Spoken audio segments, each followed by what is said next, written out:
When a new real estate agent in town has the job of holding an open house, she's excited. Ecstatic, even. Little does she know this open house has a dark secret, and it's waiting for her to step inside. And then we take a look at the story of what happens when an alien spacecraft crashes into Earth. But this isn't a story about Roswell.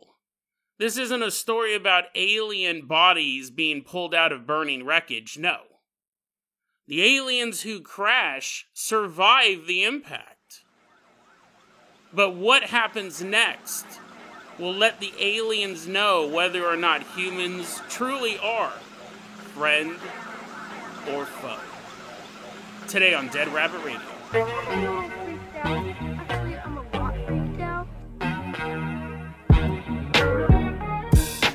Hey everyone, welcome back to another episode of Dead Rabbit Radio. I'm your host, Jason Carpenter. I'm having a great day. I hope you guys are having a great day too. I hope you guys are having tons of fun doing whatever you're doing. We got a lot of stuff to cover today, so first off, running into Dead Rabbit Radio Command, let's give it up for one of our newest Patreon supporters, Feral Desert Barbie. Woohoo, yeah, yeah, she's all walking on and leaving dirty footprints everywhere. It's okay, the place isn't super clean. We talked about that on yesterday's episode. Feral Desert Barbie is in the house. She's our newest Patreon supporter. That is why she is going to be our captain, our pilot this episode. If you guys can't support the show financially through the merch store or through the Patreon, I totally understand. I really do. Just help spread the word about Dead Rabbit Radio. That helps out so much. Tell your friends, tell your family, tell everyone you know.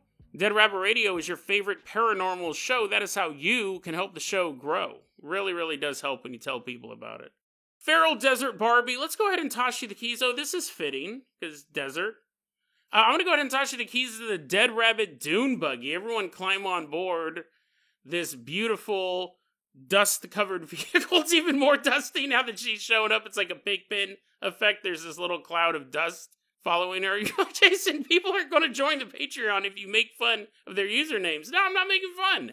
It's descriptive. Feral Desert Barbie, let's go ahead and toss you the keys to the Dead Rabbit Dune Buggy. Everyone climb on board as she fires this bad boy up. We're leaving behind Dead Rabbit Radio Command. Feral Desert Barbie, why don't you go ahead and drive us all the way out to Oregon?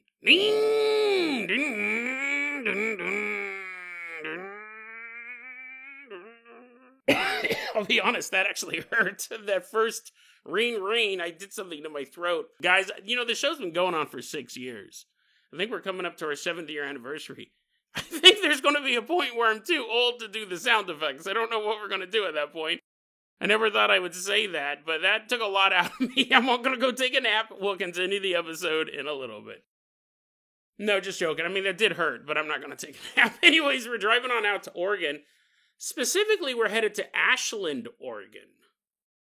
This story, I believe, takes place in Ashland, Oregon. We'll get to that in a bit. We're not entirely for sure, but it may actually take place in Ashland, Oregon, which would place it, you know, I live in Hood River, Oregon. We're pretty far apart, but still the same state.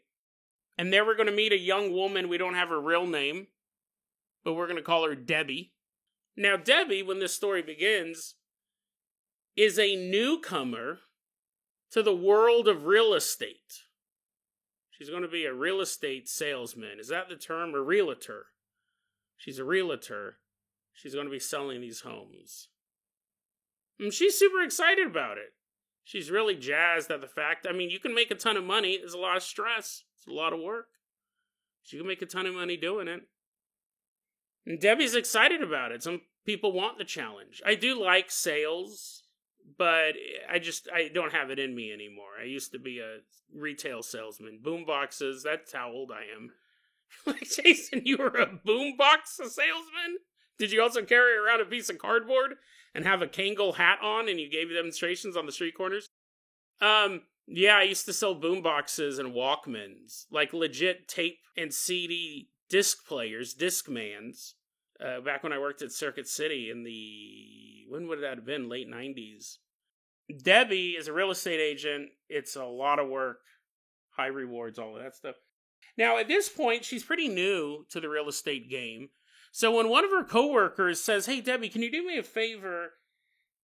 Can you host the open house that is coming up? Because I'm not able to do it.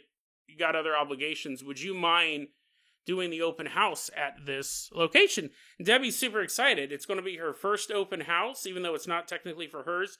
She wants to be part of the team. She wants to help people out. It'll be a good experience. She's like, done. I'll 100% do that open house.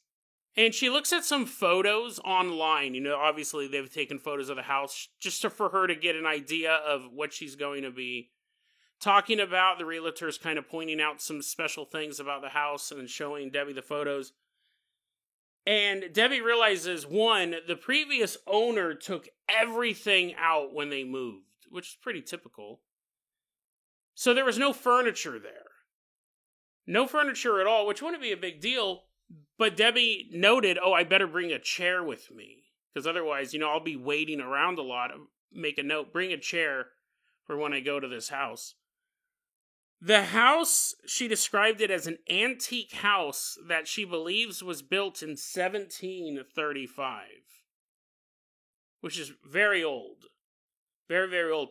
And obviously, you know that. I mean, that's kind of, you're like, duh, Jason. Yeah, we know that's old. I said the story might take place in Ashland, Oregon. We're not entirely for sure. Because that house would have predated Oregon becoming a state. Really predated Oregon having any sort of structures that old. So maybe it takes place in Ashland, maybe it doesn't. I'm curious about that. But let's continue on with the narrative. We'll talk about that more in the end. She says this house was built back in 1735. She's looking at the photographs. She goes, okay, I'll be ready to go. The way it was set up, the realtor said, hey, Debbie, when you get there, it's kind of a weird setup, but the lockbox, which is holding all the keys so the realtor can get in and out, the lockbox is attached to the back door.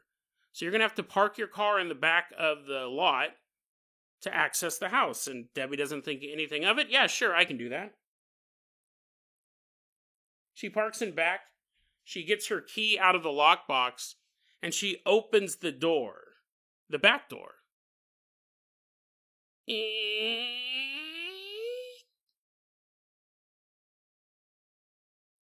The second Debbie steps into the empty home, she is immediately overcome by this sense of dread. It hits her like a rogue wave. But she can delineate before house, after house. It's that strong of a sensation. Everything's normal as I open the door. I step inside. I'm instantly terrified.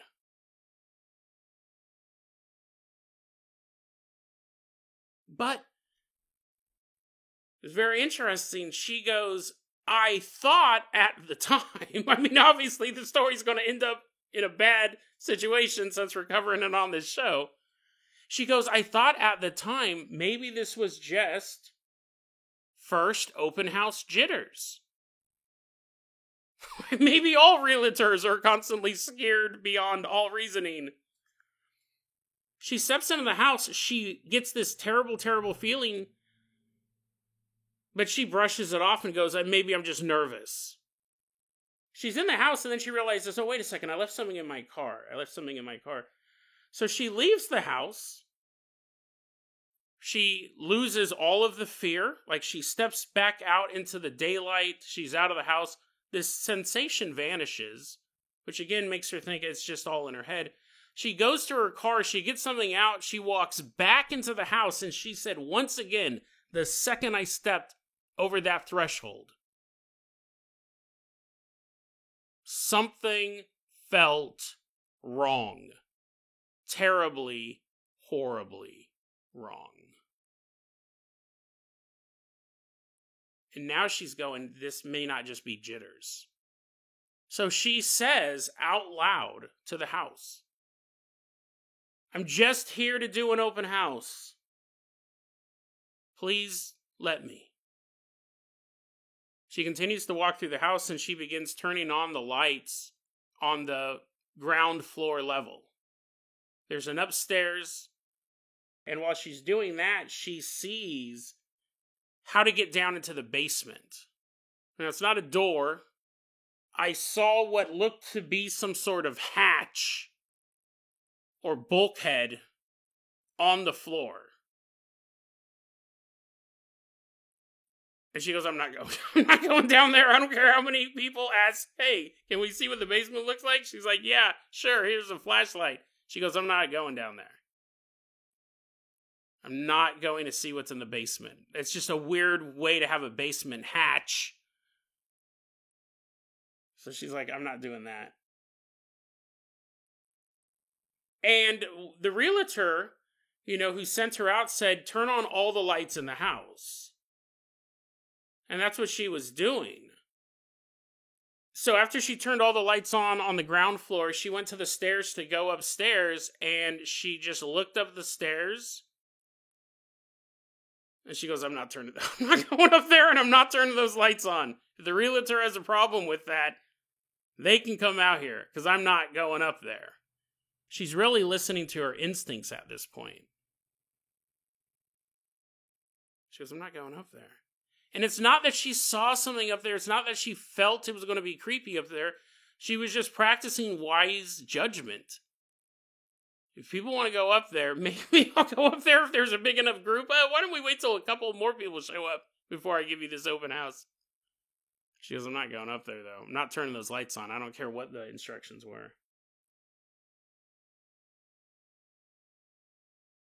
Now, despite her warning that there was no furniture in the house, she did forget to bring a chair. She's like, dang it. Totally forgot about that. I was supposed to bring a chair. Well, okay. Luckily for her, right next to the front door, which is now open, she opens the front door, she opens the back door, she has all the lights on the first floor of the house. Right next to the front door are the stairs leading up.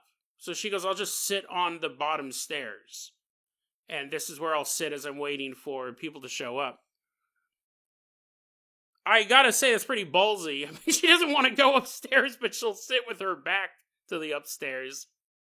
But I do hate standing myself. I also would have found a place to sit down somewhere. So she's just sitting there on the step, the first two steps of the stairs, waiting for the first person to show up, when all of a sudden, she hears a noise come from upstairs. It wasn't creaking boards like someone was walking. It wasn't the sound of a door opening. That would have been preferable. What she heard was, she described it as a loud crash. As if somebody took an entire tray full of silverware and dishes and just threw it down to the ground as hard as they could.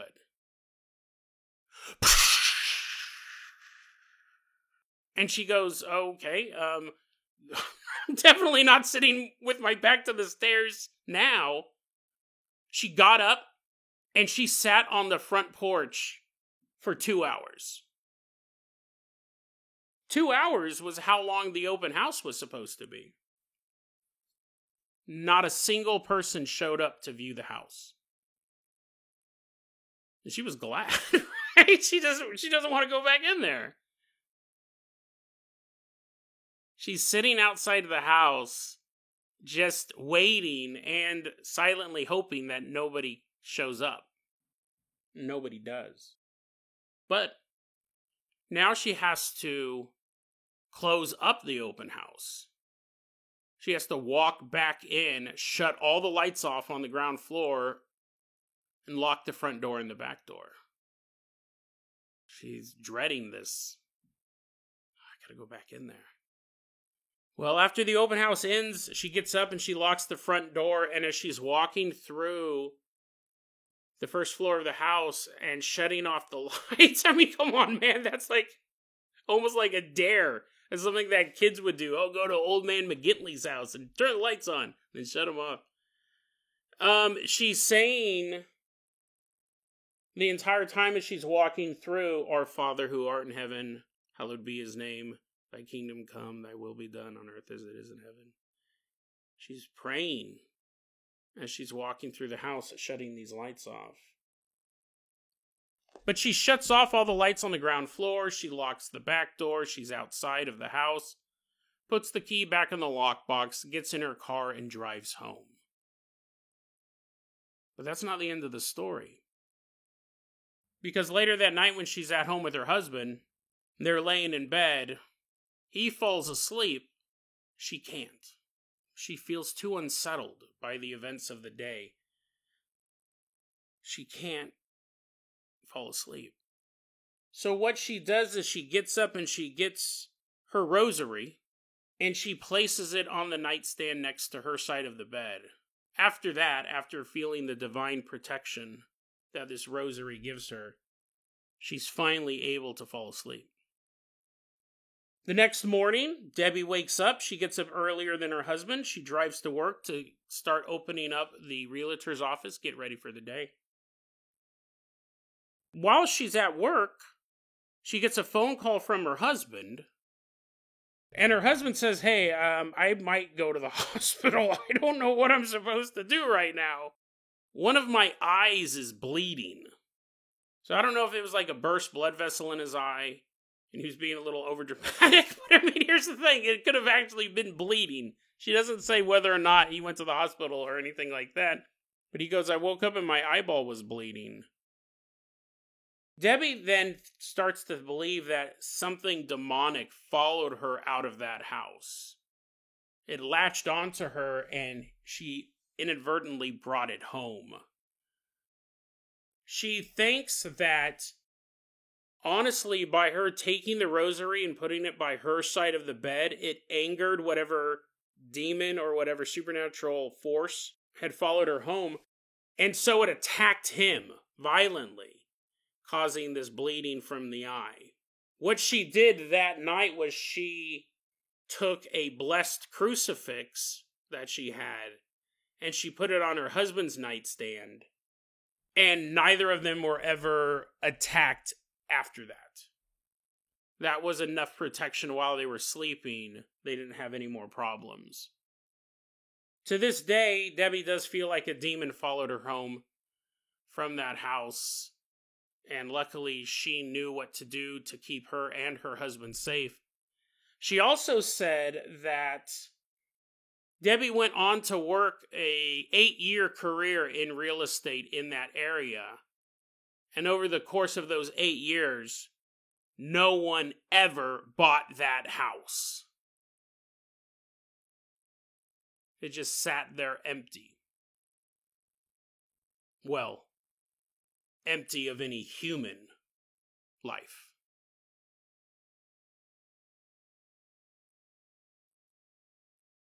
Debbie posted this online underneath the name Dry Cabin 1. And it was interesting. I like to look through people's posting history and seeing what else they're talking about and stuff like that. She does say that she believes the whole area, this whole town, could have been cursed or haunted. She goes, this town has a lot of murders in it, disproportionate to the area. So it's not like downtown Chicago. There's a lot of murders in town. She goes, in fact, one of the most recent bizarre true crime stories that happened in this town was the story of a 12-year-old boy who, in 2018, murdered his mother and attacked his sister with a knife. Sister survived, but the mother died.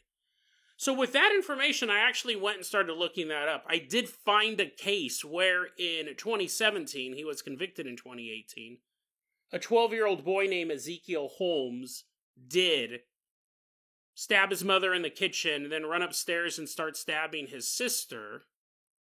The mother, who he thought was dead, wasn't. She came upstairs, wrestled the knife away from her son to prevent him from killing the daughter. But then the mother collapsed and died on the scene. And that story took place in Ashland, Oregon. That's why I believe that this story could have taken place in Ashland, Oregon. The issue with it is I don't believe there's a house that old in Oregon. This Oregon became a state in 1859. I know there were people living here, there were European settlers living here before 1859, but 1735 is, I don't think you could have a house that old here. That's not like a log cabin. There is a story, I believe it was in Connecticut, of a young boy, I think he was like 12 as well. He killed his sister and attacked his mother. It doesn't really match up. So the story could have taken place in Connecticut and she got the true crime details wrong. The story could have taken place in Ashland, Oregon, and she got the year of the house wrong. Could have been 1835. It's very interesting, though. I mean, we don't know. This is a story I would like to know the exact location of. I know I say that a lot, but this is a place that I would just like to know, is the house still empty? Terrifying story. It really has all those elements that we've talked about before on the show. One, a demon following somebody home. That is the fear of every paranormal researcher. It is something that we have to try to figure out ways to prevent because it's a risk of the job. Now, I'm not a Catholic. I don't have a rosary or a blessed crucifix or anything like that. I'm Southern Baptist. We don't have none of that, right? We don't have any of that. We don't even get to dance. So, I mean, you know what I mean? Like, that's an interesting... Luckily, she does have that faith, and she did have those items, because this really could have spiraled out of control. We've covered so many stories where people's normal lives get interrupted by paranormal forces. And the thing is, she's not a paranormal researcher. That's the other thing we talk about on this show. I call them psychic landmines. She was just a completely normal person moving through the world who showed up at a house to do a job. And had she not had the faith that she had, and had she not had those items, this story could have ended way worse.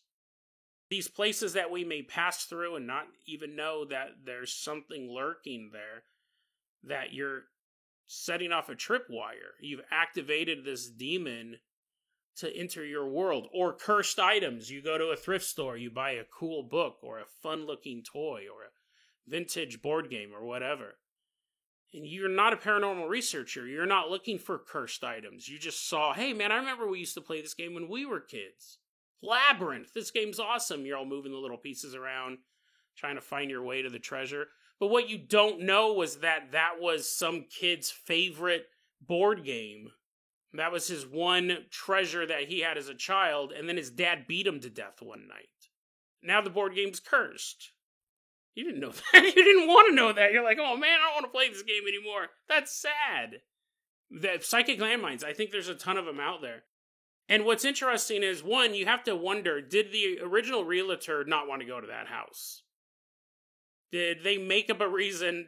They're like, oh, I have to go get a lupus shot this week. And they're like, what? Do you have lupus? No, I heard it's kind of cool. I wanted to try it out. They're like, what? What are you doing? Listen, man, don't worry about my excuse. I can't do it this weekend. Can you hold my open house? Did the original realtor know how creepy this house was and didn't want to go? And then even people just like house hunting, driving through the area, see a for sale sign, and they go, hey, look, there's an open house coming up on that. We should go check it out. And the husband driving the car is like, nope. Wife's like, why not? And he goes, I don't know why not. I don't know why not. I can't really tell you for sure. But just when we drove by that house, I had this overwhelming sense of dread. I didn't even have to step inside of it. We'll look for a house somewhere else. Like, for nobody to show up to the open house means that people were picking up that there was something wrong with that house before they even got to it. Well, interesting story, and it does tie into a bunch of other stuff that we've covered on the show. And really, yeah, I'm glad that she was Catholic and had faith in those items, and those items were able to protect her, because I don't have anything like that. I think most people don't have a collection of items that can protect them in a pinch. I mean, prayer can work, but if I'm asleep, I can't really do that. It's actually a perfect time for evil to attack. It's a fascinating story. I'd be curious to figure out. I'm going to look a little bit more. It might have taken place in Connecticut. That's a horrific crime, a 12-year-old boy killing family members. It's probably happened more than just 2 times, and that's true. But she did give us the year 2018. So if we can figure out which horrific crime happened around then, we might be able to find out where this house actually is and if anyone's living in it today. So there's a little research project for us to be working on. Feral Desert Barbie, I'm going to toss you the keys of the world. Famous Carpenter Copter, catch him in your feral claw-like hands. Wow. We're leaving behind this haunted house, truly a haunted house, right? There's no other way to describe it. We're leaving behind this haunted house. Why don't you fly us all the way out to Brazil? Specifically, we're headed to Feira de Santana, Brazil. It's January 12th, 1995, early evening. This story, when it was reported, they used either the gentleman's initials or a fake name. He's listed in the report as Mr. BPL. I'm assuming that's his initials. We're going to go ahead and call him Ben. Now, Ben lived in a small farmhouse in Feira de Santana. He's just kicking back, man. It's evening. It's 1995. It's an awesome time to be alive. Just chilling, dude. The 90s were great. In 95, I was, 18 years old? Oh, yeah, it was perfect. Ben is just hanging out in his farmhouse, and he lives near a lake. And when I say near a lake, like within walking distance. And not like walking distance like a mile away. Like, I'm going to walk a little bit outside of my farmhouse, and I'm already to the edge of the lake. He's like right there. What a chill place to kick it. Anyways, he's sitting there in his farmhouse. He's looking out over the lake, just hanging out. And that's how he thinks the rest of his evening's going to be. But again, if he's on this podcast, it's probably not going to be super peaceful. He's sitting there when all of a sudden he sees something up in the sky streaking down.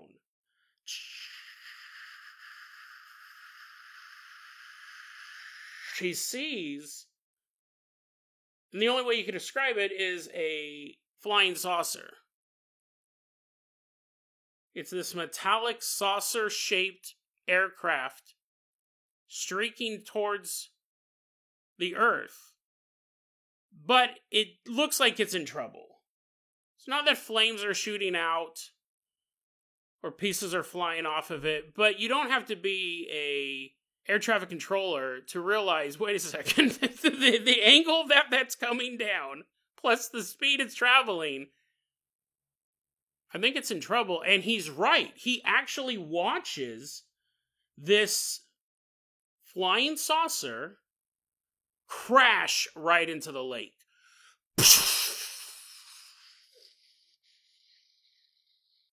Okay, man, like, what do you do? What do you do if you saw a UFO crash right by your house? And it's very interesting because we're going to follow Ben, and you tell me, would you do the same? I don't know about myself, maybe. Ben sees this flying saucer crash into the lake. He immediately runs out of his house, runs to the lake. I'd probably do all that stuff. Maybe I'd walk. I'm not a big runner. I would just lazily walk behind him. I'm like, I'll get to the UFO eventually. Hey, does anyone have a chair I can sit down on? It's another 50 feet to that lake. I just need to take a quick rest. Ben runs to the lake, and when he gets there, the saucer is kind of floating on the water. It's not completely submerged. And a port opens up on the UFO, and out of the port, a alien begins crawling out of it. Which you go, wow, that's super creepy, right? It's super creepy. It's a crawling alien. It's going to, attack him. Well, it's funny because normally if you saw an alien crawling, there would be something sinister about that. Because only predators crawl. Well, so do babies. But you know what I mean? Like, crawling implies, I'm trying to hide, I'm trying to sneak. This alien's crawling out of the UFO because he's badly damaged. He's like, think about all the times you've crawled. It's either when you're trying to scare somebody, you or a baby, or you can't walk. You're like, this alien's crawling out of the porthole. Ben described this alien as being around 3 feet tall, or long, because he's crawling, with a large bald head and big eyes. Pretty spot on to a gray alien. And then another alien emerges through this porthole. This one is much larger than the first one. Still has a large bald head. Still has big eyes. But This alien is covered in hair. Ben said everything but the alien's hands and face was hairy. Was it Bigfoot, right? Is that Sasquatch? There's been a lot of stories about Bigfoots on UFOs. I'll put some in the show notes. The big head, the big eyes. Is it a gray Bigfoot hybrid? Ben's not really thinking of any of this stuff at the time. Ben does what I would hope we all would in this moment. Ben grabs a large stick off the ground and holds it out to them to help them get onto land. He's holding out that stick. He's holding out the hand of humanity. Brothers from across the stars. Come on, guys. Come on, come on. He holds that stick out and the alien grabs a hold of it. And Ben helps him onto the shoreline and then he holds it out again. And the larger hairy alien grabs onto the stick and Ben helps pull him to shore. And then, these aliens just had them. They crashed, right? They crashed their UFO. They're dripping wet. Ben says, guys, come on. Let's go to my house. Let's get you warmed up. Come on. Come on, guys. It's beautiful, in a way. I know I always talk about killing aliens on this show. You're like, yeah, Jason, when he picked up the stick, I thought you were going to say he bashed in their brains before they had a chance of touching dry land. I do talk a lot about killing aliens on this show, but I mean, again, like, what a beautiful moment in humanity. We want to take care of each other. Like, that's the highest ideal of our human race, is that we take care of each other, and then we take care of our animal brothers on this planet and the plants and all that stuff and the atmosphere. Eventually, if you get bored, oh, fine, we'll fix that ozone layer. But then to have visitors from another world and just to be brave enough to put your hand out to help these guys. Because we've also covered a lot of stories where people get horrible radiation sickness when even they're around any of these vehicles. But anyways, Ben not only helps them on the shore, but takes them into his house to nurse them back to health. But a UFO streaking through the early evening sky does not go unnoticed by the government of Brazil. Eventually, we don't know exactly how long it took, but I would assume within a day or two at most, troops from the Brazilian military show up at this lake. One of them, who we will call Carlos, he was a member of the 35th Infantry Battalion. Carlos, as well as his fellow soldiers, they are sent to check on whatever crashed that night. He goes, our mission, he's the one who actually reported this story. That's how we know about it. He said, we were sent out to this farmhouse, this lake, because we got word that an unidentified flying object had crashed into it. So when we showed up, there was a metal disc in the lake, and we had brought a vehicle to retrieve the flying saucer.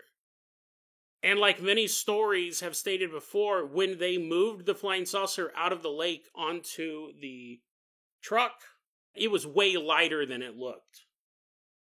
But here's the thing, though, you see a UFO that's crashed into a lake, and then you just look slightly over a little bit, and there's a house there. They went and they knocked on Ben's door. And in Ben's house, they found the two aliens. Upon seeing them, one of Carlos's fellow soldiers made the sign of the cross and said, these animals are from another world. But not just animals, right? These are sentient creatures. They travel the stars. According to Carlos, the smaller one was carried out. So it's possible that the extent of his injuries were such that he was not able to move on his own. Like, he may have been that badly banged up. They carried him out. The hairy one 100% did not want to go. He did not want to go with the soldiers, but what could he do? There's more of them. The soldiers are armed. Whatever sort of technology these two aliens had access to, whether it was teleporters for themselves or disintegration rays or just a good old-fashioned metal club. It feels very light until it crushes your skull open. Whatever the case, they didn't have any of this stuff. They were in the house just resting up after a violent spacecraft crash. The big hairy one didn't want to go, but he didn't have a choice, and the soldiers dragged him out as well.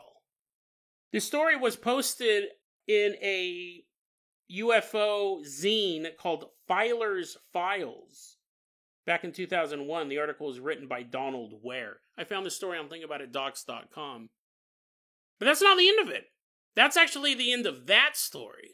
But what I love about this show is just I'm continually reading and finding stuff for this show, and sometimes you just find stories that may, when put together, create a entirely different narrative.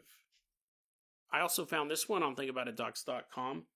The first story took place January 12th, 1995, in Feira de Santana, Brazil. Now it's January 17th, 1995. 5 days later. We're in Boynton Beach, Florida. It's 5:10 in the morning. A woman, we don't have her name, we'll call her Diane, is driving down the road. She's at the corner of Congress and Gateway in Boynton Beach, Florida, when something catches her eye and she looks over the side of the road. What she sees standing there is a 7-foot-tall humanoid with a big head and big dark eyes. Its limbs seem to be stringy when compared to the rest of its body. Lean legs, lean arms, and the creature appeared to be brown. Had this brownish color to it. Is this a brown alien? Or in the early morning, was this a tall alien with a big head and big black eyes covered in brown hair?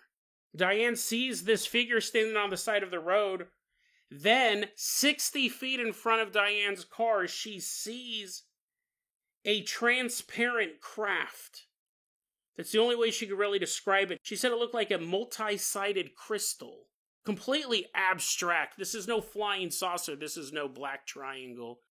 This is a multi-sided crystal transparent vehicle that seemed to tumble across the road. Inside this transparent craft, she sees 2 humanoid aliens. Diane slams on her brakes to avoid hitting this vehicle. The next thing she knows, both the tall alien standing on the side of the road, as well as the multi-sided crystal craft, are gone. They've both vanished from sight. That story was originally posted in Skyscan back in August of 1997.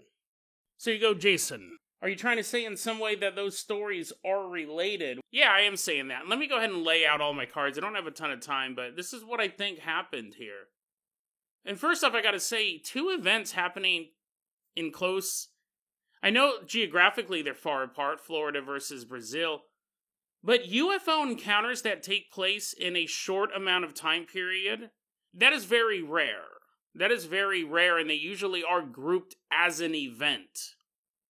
This is my hypothesis. The large brown alien that the woman saw in Florida is actually the same alien that crashed in Brazil. I think it's the same alien, and this is what let's put on our conspiracy caps to wrap up this episode. I imagine that the spacecraft did indeed crash in Brazil. The hairy alien in that story, who was taken away by the military, broke out. He got free. And he was on that road in Florida waiting for his pickup. I think she described him as brown. What she was seeing was the fur, the hair of this alien. And it would make sense too, right? Brazil, while they are their own independent nation, would most likely turn over alien captives to the United States. And they would probably be rewarded very handsomely for it. I wonder if there is some secret agreement out there saying, Peru, the Sudan, the Philippines, Philippines is pretty U.S.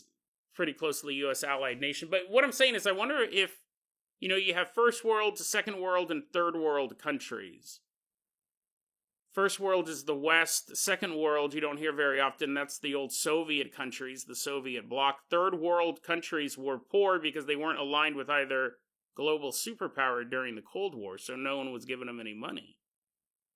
I wonder if there is a treaty signed, and it would really be only amongst the highest levels of government in any of these places. The people wouldn't be able to see it. Most people in the government wouldn't know it existed, but basically, if a UFO crashes anywhere in Central or South America, anywhere in Africa, anywhere in the Asian countries that aren't China, that they turn it over to the United States. It would be an oddity to have an alien captive. 2 in Brazil. You had 2. One of them, I'm guessing, didn't make it out. At least he wasn't able to escape. You have a crashed craft, you have 2 aliens. But what's the Brazilian government going to do with that? Do they have the technology to reverse engineer a UFO? Do they have the skills and training and facilities to hold 2 captives from another planet? The technology thing, I'm not for sure. They may be able to reverse engineer a UFO, but I'd be very, very cautious holding 2 aliens in. Like, where would you put them? The United States goes, we have a special facility for these guys. This isn't the first time we've come across alien life. We know how to, or we're just lying about that one, but they say, hey, we know how to reverse engineer the craft. Give us that and we will pay you either in money or political power or prop up a government. There's that episode we did a long time ago that one of the reasons why the Iraq War really took place was that Saddam Hussein had come across the crashed UFO. And he was not sharing the information. He was keeping everything to himself, and that's why the West invaded. I'll put that episode in the show notes. I always thought that was an interesting thing, because, again, that would upset that treaty, being like, no, it crashed. You got to give it to us. So it would make sense that he was captured in Brazil and then escaped in Florida. That actually would track. And it would be kind of an uplifting story. I mean, his crewmate died, or is still captured to this day. The story just took place back in 1995, but the Bigfoot, which is kind of what he was, right? It was like a Bigfoot alien. If it's the same one, if it's a big, 7-foot tall, hairy alien, it would be kind of a Bigfoot character. The head doesn't match. But Bigfoot normally is not described as having gray alien-esque shaped skull. But anyways, maybe it's not Bigfoot, maybe it's just Bigfoot's cousin, maybe it's just a hairy alien, maybe he needed to shave before the mission and he didn't, whatever the case. Gets caught and then escapes. Which would make sense, right? Because he was the most formidable of the 2. He was the tallest, strongest in the crash, and then here he is standing down the street. I also think it's funny, if my hypothesis is true, their rescue vehicle didn't seem that sturdy either. It was described as tumbling down the road. They might want to work on their technology before they visit Earth again. But I just thought these 2 incidents together, very, very short time period, just a couple days apart. Are they related? Did our furry friend from Brazil break free and was able to call in a rescue mission? We've done a couple episodes about that, right? It would be really, really likely that aliens have crash landed on Earth the way that sailors would crash land on deserted islands. And that's what Earth would be to an alien. It's just like, it's so backwards. I'll put those episodes in the show notes. We've covered those stories as well. So yeah, I wonder if that's what this is. And here's the thing. It's funny, like, Jason, have you been taken over by an alien? You're normally talking about how much you want to kill them. No, I haven't been taken over by an alien, and I do seem to be speaking about them in glowing terms, literally, as I'm lighting up my apartment with my alien-esque skin. You know what? Yeah, I do talk about killing aliens all the time, and I'm not going to take back or regret anything I said about that. I do, however, find something interesting about the indomitable will to survive, human or alien. This guy broke free, called in his buddies and said, you gotta pick me up, man. They already got Clarence, dude. I don't know. I tried to get him up, but he wouldn't move. But I got free. You gotta pick me up. And that guy that tall, hairy alien got rescued, and as he's headed back to the mothership, he goes, guys, you won't believe what happened. We crashed. That part's pretty believable, actually. He's all covered in burns and stuff. He's like, we crashed in this lake, and I know we've always been talking about how backwards these humans are, how brutal and animalistic, warlike they are, but you know what, man? When me and Clarence crashed into that lake, one of them humans came out, and he didn't shoot at us, he didn't scream, he didn't run away, he wasn't scared, he wasn't violent, no. He held out his hand towards us and helped us to shore. In a moment where Ben could have simply walked away, he stood there, and he put his own life in danger to help not only strangers, but strangers from another world. And I hope this hairy alien brought that message back to Galactic Command, to let them know that while we may be backwards compared to them, that inside of us beats the same beautiful heartbeat that beats in all of them. Whether you have a flipper, a tentacle, a pincher, or a paw. Whatever planet you evolved on, I hope the same heartbeat beats in all of us. No matter what appendage is at the end of your arm, I hope they know that humans will always be willing to reach out their hand if these aliens need our help.